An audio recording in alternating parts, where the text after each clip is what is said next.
Hello, my friends. My name is Sith. Welcome to the new portal for upright men and women. Stay with me as we continue on our journey to true enlightenment and bear just one thing in mind. I take no Sith.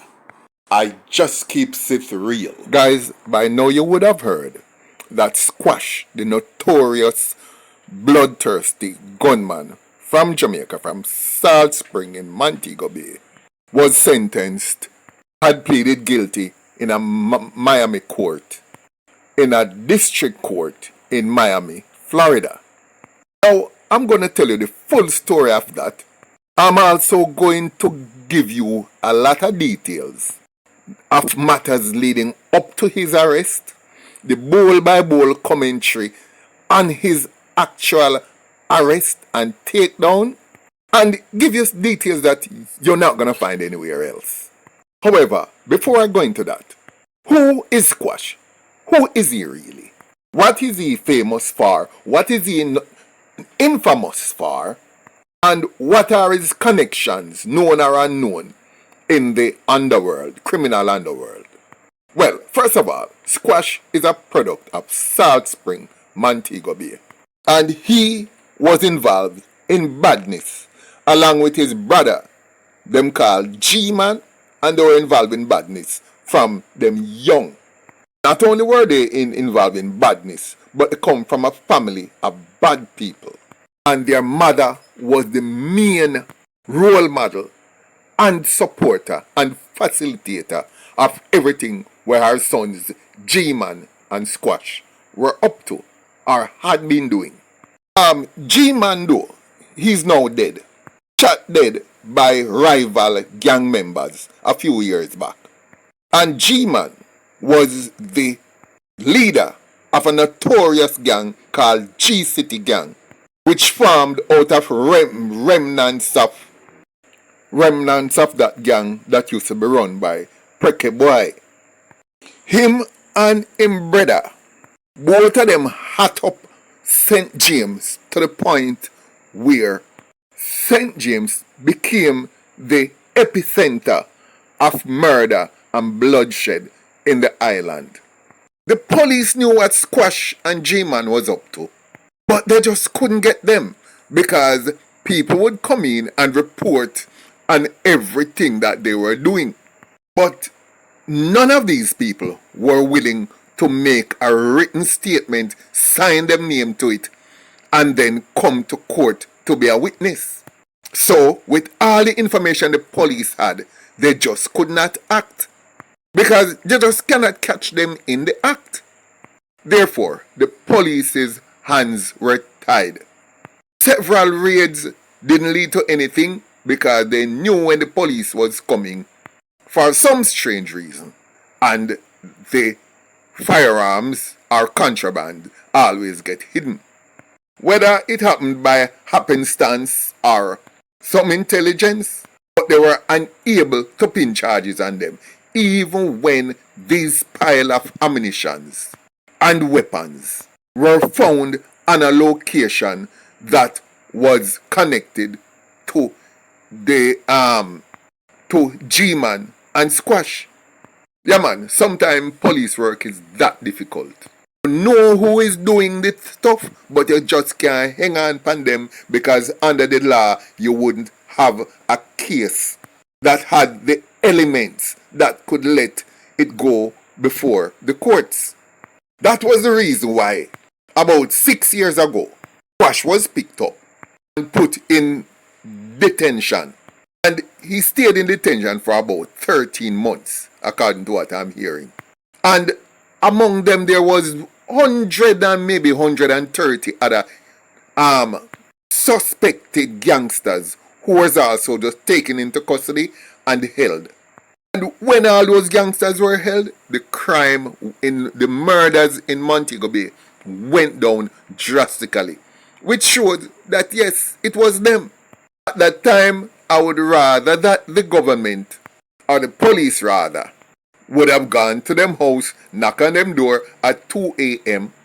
and pay them a nice little courtesy visit, and we wouldn't have needed to feed 130 odd men for a year and odd. Anyway, moving right along. I want you to take a look at this short interview, this snippet of an interview that Winfred Williams from that onstage program. He had Squash on his program after Squash had been released from that detention that had happened under the state of emergency.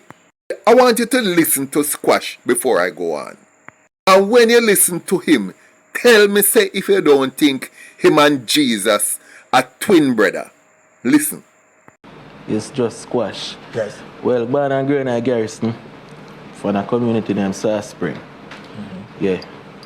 But normally, what take place right now is that I'm doing music. Yes.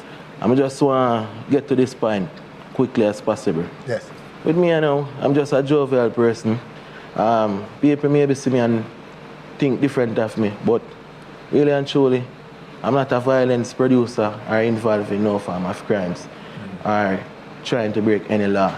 Yes. I'm just doing what I got to do. You understand?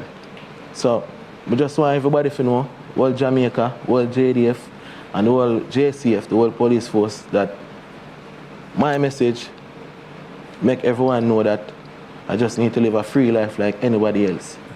Because being behind the bars for almost 1 year, that really messed up most of my life because time is everything. Yeah, so what really happening right now, even though I'm out right now, we just want the system, which is the police officers I'm talking about and the soldiers, that I'm not breaking any law and I don't involve in no form of gang activity. I don't run a gang. I run a music group, which I call the Six.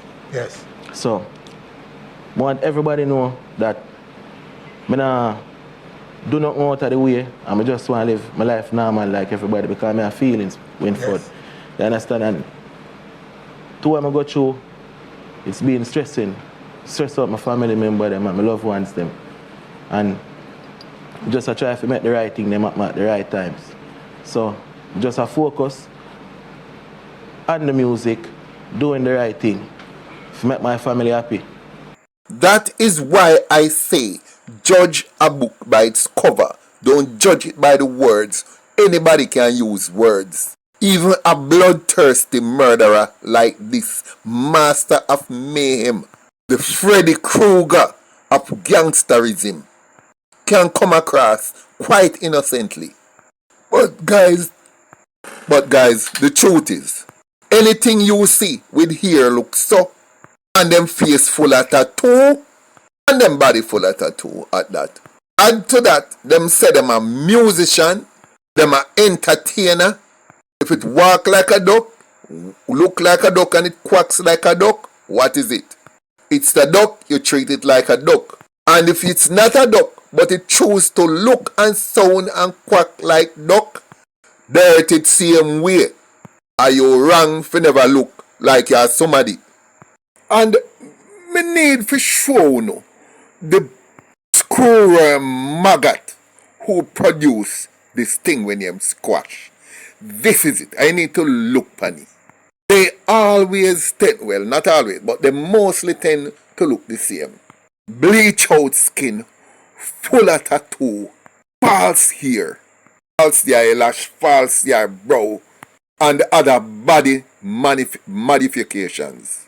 Most nauseating and sickening among them normally is the amount of tattoo where them have all over them body. Now, in a future video, I'm going to make a video pertaining to the psychology of tattoos and the wearing of tattoos. So I won't do that here. But you can see say the chip not fly far from the block. This individual carries the cursed womb from which her gunman picnic them come and share the same. Anyway, after he was released from prison, he flew up to the United States. I honestly don't know what type of visa he had or if he had gone through the border. I'm not really sure about that. But I know that he had overstayed a previous work permit that he had and was sent out. But whether that was cleared and he go up and another visa ran out, I'm not sure. But police was watching him. Not just police, state trooper from Florida, FBI, ICE agents, and Miami-Dade police. They were tracking him for several weeks because he was one individual that they wanted to catch right in the act and to ensure that he is properly stitched up with no wiggle room for escape. Because that is how American police, American law enforcement goes, you know. They will see you walking around with 1 pound of weed, watch you deliver 1 pound of weed for a few weeks, for a few months, for a few years. And they make you get away with the 1 pound because them know sooner or later you're going to take up 50 pound and carry. So instead of carry in for the light sentence, and wait till them have a sentence where them can put you away for 30 or 40 years. They will wait. And in this case, they knew that Squash was walking around with firearms. But them never just want to catch him with a one gun. So they waited. And of course, it looks like there was some informant involved. Because to the way they held him, it just could not have been coincidence. But at least we know he had been under surveillance for quite some time. About like at least 3 months. Then came February 24th, 2025. Yeah man, just February gone here. An ordinary Miami police radio car put on their headlights behind him and brought the car to a stop. When they went up to Squash, they said, listen man, you went through a stop sign down the bottom there without stopping. You just crossed the intersection. Of course, they were not saying this to Squash. They were saying this to another man who was in the car with him. That man's name was Zidane George Prescott. And that man was the driver of the silver Mercedes-Benz in which they were both traveling. So Zidane Prescott said to them that no, we didn't break no stoplight, you know. So on and so forth, so on and so forth. The police said yes, and we can show you the recording. But anyway, give me your documents and let's take a look and see where we go from here. Prescott produced the documents, looked at it and realized that his driver's license had actually been suspended. While that was happening, other police vehicle arrived. Of course, the car couldn't move again because Prescott would not be allowed to drive away from the scene with that suspended license. So they got around to talking now to Squash. He was seen shuffling up and down in the vehicle and police had told him to keep his hands where they could see it. But he kept on shuffling up and down. People got him out the vehicle because he would have to come out because the vehicle was going to be towed. When they searched the vehicle, of course, all the guns were over on Squash's side. None were over on Zidane Prescott's side. And here is what they found. In the glove compartment, they found a Glock 19 pistol, fully loaded, and it contained one of those illegal chip mechanisms that can let it fire full automatic. When they looked down at his foot, they found a Glock 35. And this one, while the first one was a 9mm, this one was a 40 caliber with extended magazine and also a modification chip, which is illegal in Florida.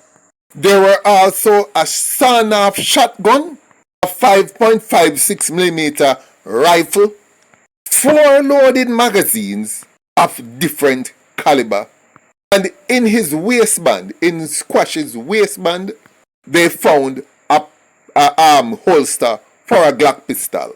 So it would appear that he actually had a pistol in his waist, and upon being stopped by the police, he actually took it out and probably threw it at his foot under the footwell or it was the one he had put in the glove compartment.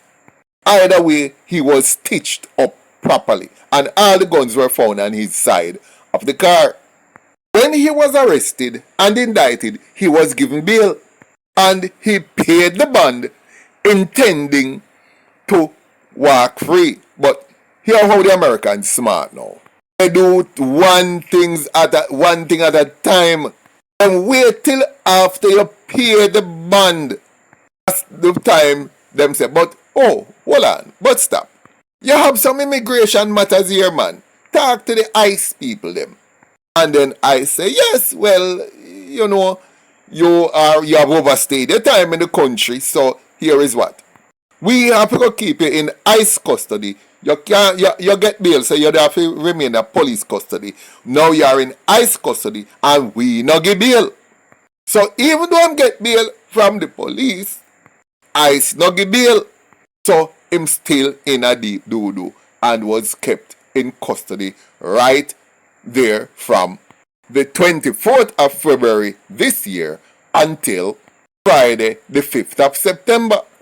Well, he's still in police custody, and he will be a guest of the US government for quite some time to come.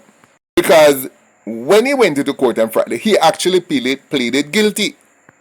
They allowed him to just plead guilty to one charge, and then they would drop all the other charges. Now, the illegal possession of firearm charge that he pleaded guilty to carries a maximum sentence of 15 years. Of course, everything is left up to the judge's discretion, but if he is lucky, and depending on his level of cooperation with the authorities, because remember, people like Squash has a lot of inside information, names, places, dates, times, incidents that he could pass on to the feds.